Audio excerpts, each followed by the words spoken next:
പറഞ്ഞ് പഠിക്കാണ്ടെന്ന് പറഞ്ഞില്ലേ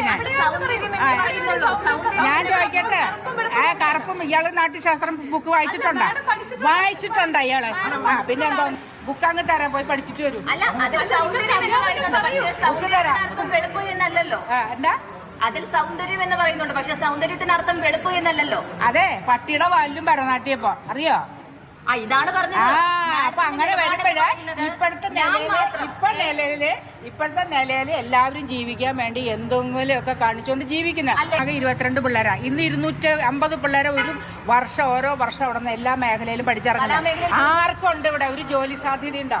ഒരു ജഡ്ജ്മെന്റിന് വിളിക്കുന്ന ജുബയൊക്കെ ഇട്ടിട്ട് 3 പയ്യന്മാരെ കൊണ്ടിരുന്നു. ഇപ്പൊ എന്ത് പറ്റി യൂണിവേഴ്സിറ്റി മത്സരത്തിന്? ഇപ്പൊ എന്ത് പറ്റി? പ്രായം സൗന്ദര്യത്തിനെ കുറിച്ച് നൃത്തത്തിലേക്ക് വരുന്ന നാട്യശാസ്ത്രത്തിലുണ്ട് സൗന്ദര്യത്തിനെ കുറിച്ച് ഉണ്ട്.